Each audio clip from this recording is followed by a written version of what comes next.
కానీ కేవలం కాంగ్రెస్ కావచ్చు, అద్దంకి దయాకర్ గారు కావచ్చు, బీఆర్ఎస్ మీద బీజేపీ మీద కేవలం బట్టగాలు చేసే ప్రయత్నం చేస్తూ ఉన్నారా? ఇందులో వాస్తవం ఉన్నదా? రేపు అసలు బీఆర్ఎస్ బీజేపీతో కలిసి పనిచేసేటప్పుడు మన ఇద్దరం మాట్లాడుకుంటే ఇంకా బాగుంటుంది. ఎందుకంటే 39 సీట్లు వచ్చిన పార్టీకి కనీసం అంటే ఒక 4-5 సీట్లైన ఎంపీ రావాలి. అంటే ఏం జరిగింది అక్కడ?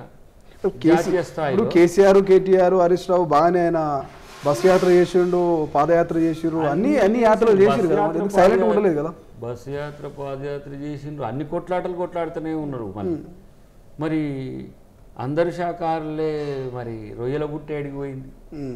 అంటే ఇంత ఆస్కార్ అవార్డు స్థాయి నటన ఎవరైనా చేయగలుగుతారు? అది మోడీకి, కేసీఆర్కే జరిగింది. ఇప్పుడు ఏమనంటే ఇంకా కేసీఆర్ గారి మీద పడతారా సార్ మీరు అని అంటే, మీరు చేయాల్సిన పని కరెక్ట్గా చేయకపోతే కూడా ఇతరులకు సహకరించే ఎత్తుగడే కదా అది.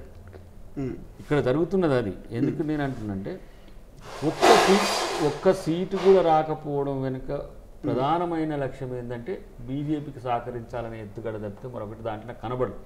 ఒకవేళ ఎంత అయితే ఎంత కసిగా కొట్లాడాలి. ఇంకోటి జాతీయ స్థాయిలో మారుతున్న పరిణామాల్లో కూడా బీఆర్ఎస్ పార్టీ రిలేటివ్ పాలిటిక్స్లో కొంత వెనుకం చేసింది.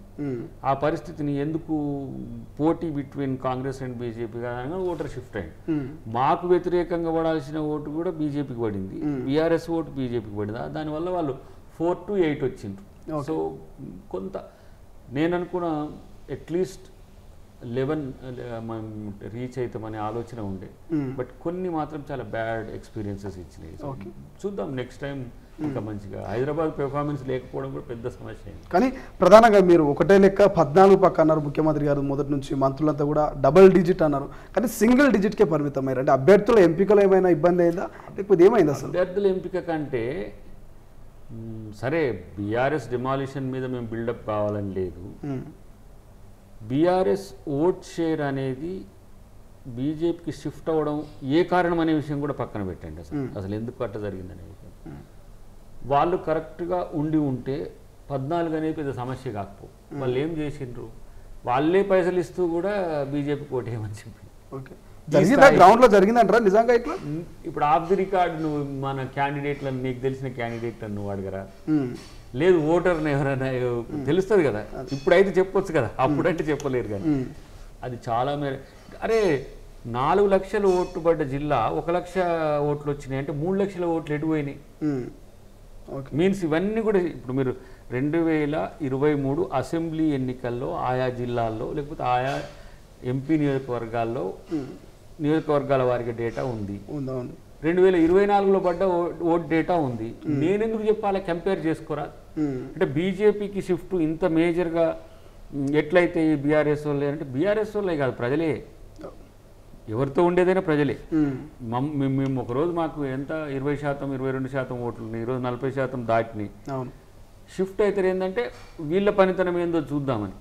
మరి బీఆర్ఎస్ పతనం కాస్త కాంగ్రెస్కు మరింత నష్టం జరిగింది. ఇప్పుడు కొన్ని ప్లేస్లలో బీఆర్ఎస్కు వాళ్ళ ఓట్లు వాళ్ళకు పడితే 14 అని సింపుల్, 14 రావడం అనేది సింపుల్. మరి మేము చెప్తేనేమో బీఆర్ఎస్ బీజేపీకి ఎక్కడిది, కవితను అరెస్ట్ చేసి వాళ్ళని అరెస్ట్ చేస్తే మీరు ఇట్లా బట్టగాల్చి మీద వేస్తారని.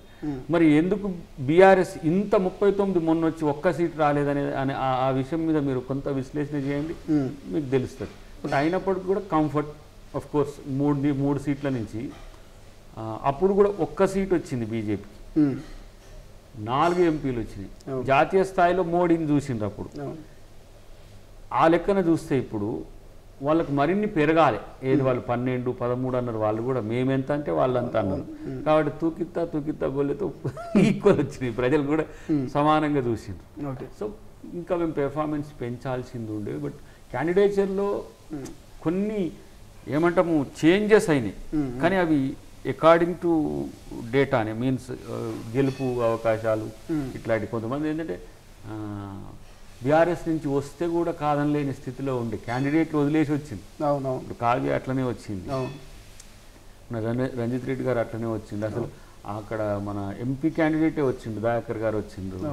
ఇట్లా కొంతమంది వచ్చినప్పుడు కాదని లేకపోయినాం. సరే ఎంపీ ఎలక్షన్స్కి వచ్చే వరకు కొంత చేంజెస్ అయితే కనబడ్డాయి. ఎస్. అండ్ దాంతోపాటుగా గతంలోనే మీ ముఖ్యమంత్రి గారు చెప్పారు మేము గేట్లు ఓపెన్ చేస్తే ప్రతి ఒక్కరు వస్తారన్నారు. సో ఇప్పుడు ఆ గేట్లు పూర్తి స్థాయిలో ఓపెన్ చేసే అవకాశం ఉందా? పార్లమెంట్ ఎన్నికలు అయిపోయినాయి, అన్నీ అయిపోయినాయి. సో ఎట్లా ఉండబోతున్నది? నిజంగా ఎమ్మెల్యేలు వచ్చే అవకాశం ఉందా మీ పార్టీలోకి ఏమన్నా? గేట్లు ఓపెన్ చేయాల్సిన అవసరము రాకపోవచ్చు. ఆ సందర్భం ఎట్లుంటుందనే అంశం అయితే ఇప్పుడైతే అవసరమైతే ఉండదు. అంటే గతంలో బీజేపీ 1కి 10 సార్లు చెప్పింది మేము డబుల్ ఇంజన్ సర్కార్ని ఏర్పాటు చేస్తాం ఒకవేళ మళ్ళీ అధికారంలోకి వస్తున్నది. ఆల్రెడీ అధికారంలోకి వచ్చింది కాబట్టి గతంలో వాళ్ళ అన్న స్టేట్మెంట్ని ఒకసారి గుర్తు చేస్తా ఉన్నా. డబుల్ ఇంజన్ సర్కార్ వచ్చే అవకాశం ఉందా? సో వస్తే దానికి సంబంధించి కాంగ్రెస్ ఎటువంటి ముందస్తు జాగ్రత్తలు చర్యలు తీసుకోబోతుంది? ఆ ఇంజన్ పట్టా దిగింది, ఇప్పుడు వాళ్ళ కుట్టుకున్నారు అది. కాబట్టి ఫస్ట్ అది నడిచేదే చూసుకుంటుంది, ఇంకొకరి మీద చూసుకునే పరిస్థితి లేదు. ఓకే.